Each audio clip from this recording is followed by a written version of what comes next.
Yo guys, I've got a spark which I'm going to use to ignite the fire for a brand new video here on the channel where I have a layout that is different to what you see at my University of Lincoln accommodation. So clearly, since I'm at home rather than at Lincoln, I'm unable to access Telltales for Walking Dead in order to live stream it, which is why on this Sunday we are getting a Skylanders video instead, which was originally going to be going live on Tuesday, but now we're going to be streaming Telltales Walking Dead on Tuesday instead. So in other words, the two videos have kind of just flipped around on the schedule, but enough of that has been said and done already. On this fine Sunday evening, I'm feeling rather nostalgic, so we're going to take a look back at a video I made all the way back in January of 2019 called The Top 10 Coolest Skylanders Trap Team Weapons, as you can tell from the title above.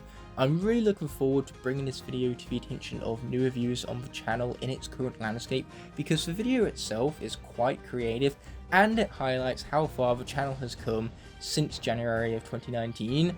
I've edited a few things in the original video, and most importantly, as you can already hear in the background, I've added some music to really spice things up. I hope you enjoyed this nostalgic blast to the past revolved around this incredible 4-year-old top 10 video.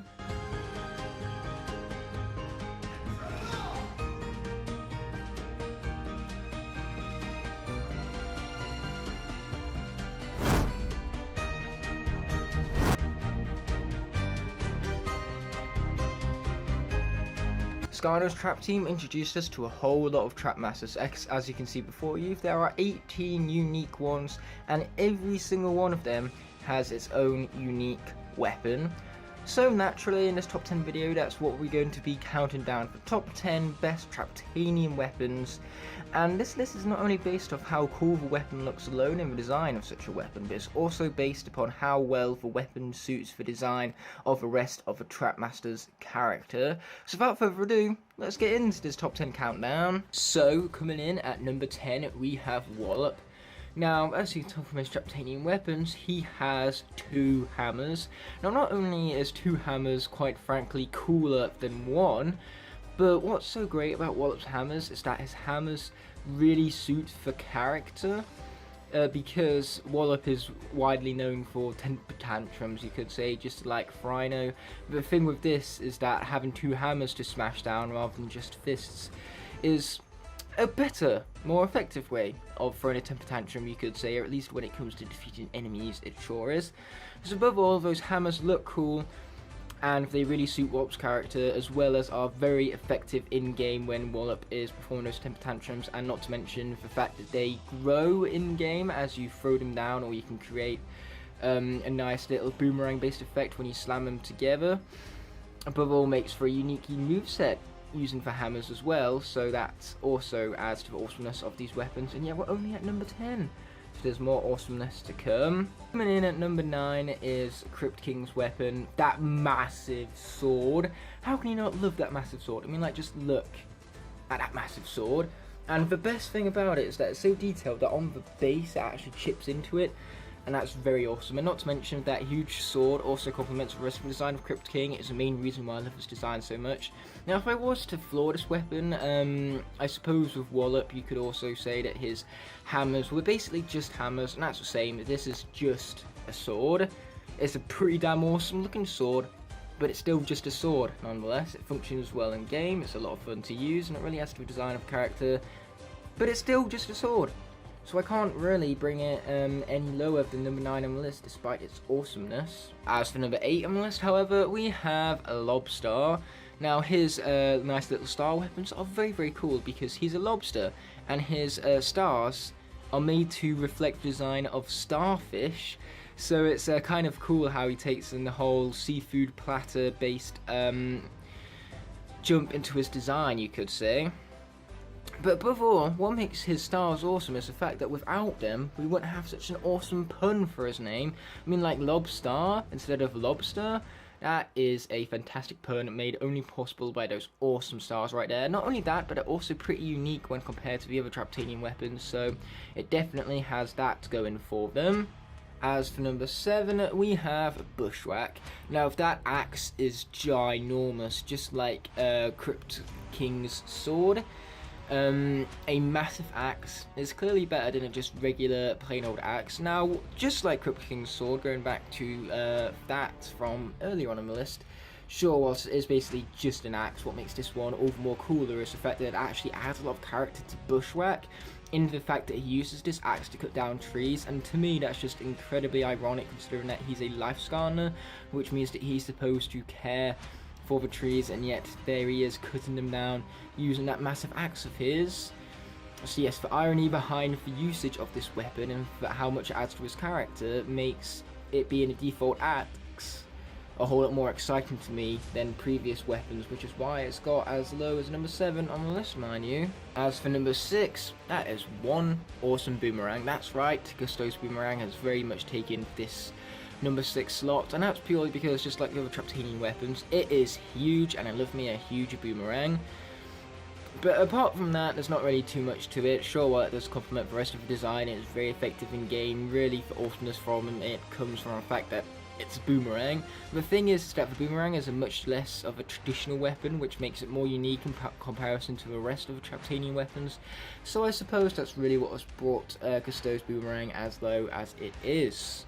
Midway on the list right here, we have Snapshot's sword, bow and arrow at number 5 right here. And notice how I said sword, bow and arrow right there, because not only does this weapon function as a bow and arrow, but it also functions as a sword, and that is incredibly cool. The fact that the weapon has a double functionality is a very unique and very well made design.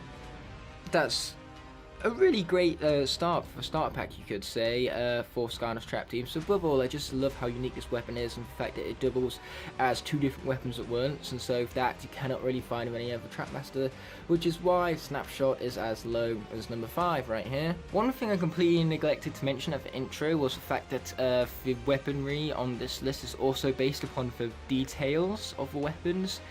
And when it comes to Wildfire's shield, which is made number 4 on the list to be exact, that is exactly why it's made it as low as it has. Would you look at that? Embedded into Wildfire's shield is a face, and I love it. Small amount of details like that just really show how much the developers cared for every Skylander right here. But not only is the shield itself very well detailed and very awesome, but it's also very effective in game as well. It functions as a great defense and offensive weapon at the same time. So that mix up of offense and defense makes it a very effective weapon and a very fun one to use, because Wildfire is a great character, mind you, made even for more better by that excellent shield he holds proudly. As for number 3, receiving a bronze medal, is Gearshift's gear-based weapon. Now what's so awesome about this weapon is that it doesn't look so great on the figure, mind you. It's basically just a hula hoop, but gear-shaped, which is pretty awesome to begin with. But in-game, it's really where the weapon stands out, because it can take up multiple different forms.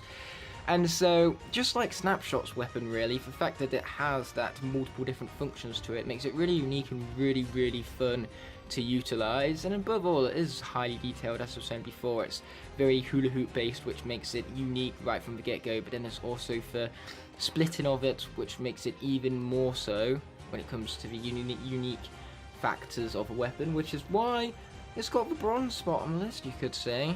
A mysterious weapon for a mysterious figure. That's right, Enigma has got number 2 on the list with his eye staff. And what's so great about that weapon is that it's incredibly vague purposefully in its design. It's designed to build mystery, and that's exactly what Enigma's character is, a mysterious figure, mind you.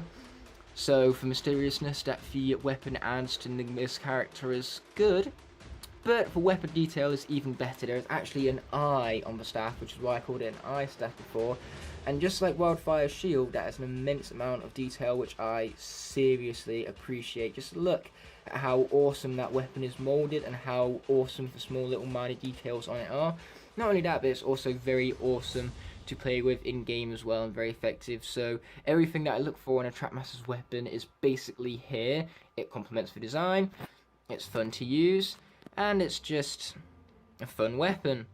And it's such a fun weapon that would be number 1 if it wasn't for Shortcut Scissors. That's right, Shortcut Scissors gets number 1 on the list. Not only because it's the most unique weapon of all the Trap Masters. There is no other Skarner who uses scissors, but it's also incredibly creative. This figure is one of the most creative Skarners ever conceived, and this is really for Marvel that other series creating unique and creative characters should look upon. Now, what's so great about this guy's weapon is the irony that you shouldn't run with scissors, and yet not only is Shortcut, a small little being here, running with scissors, but he's also running with scissors twice his height. And so the irony behind that is a very fun part to his figure, mind you. And so above all, it's just an awesome weapon to look at with how well it is designed and how creative and unique it is. Not to mention it's so much fun to use in game. How could you not enjoy snipping down your enemies and just absolutely annihilating them with it? Because those scissors are fast swiping, high damage dealing, or at least in terms of the pace in which they deal damage. It is. So, above all, like I said, this is the perfect utilization of TrapTanium Weapons to not only add to the design, but to be incredibly fun in game and creative and unique. And it's a true marvel for Trap Master kind, which is why Shortcut and his awesome scissors are #1 on the list. Now that the original video has finished, it's time to return to the Trap Team gameplay. I can't believe that I made this video 4 years ago. It feels like only yesterday I was recording this video for the first time. I can't believe that the time has flew by so quickly. I mean, where does it all even go? It really puts things into perspective for me, because when I first recorded this back in early 2019, I hadn't even hit 200 subscribers yet, so it's needless to say that the nature of this channel has changed significantly since then, and it really humbles me just how far we've come, because if you told me all the way back in 2019 when I first made this video that this channel would be rising to this kind of lengths, I never would have believed you, and I can't even begin to thank everyone for the incredible support the channel has been receiving recently. But with this video coming to an end, it's time to roll the outro. Without further ado, I cannot in good conscience end off this video without first thanking all of my incredible channel members whose continued support help make these videos possible. Without them, these videos would be near impossible to make, so from the bottom of my heart, I truly appreciate every last one of them. If you enjoyed this video and would like to see more, there are plenty of options on screen now to explore, and please consider subscribing to keep up to date with all my content. On that note, this video is coming to an end, so thank you so much as always for watching. Until the next video rises, peace!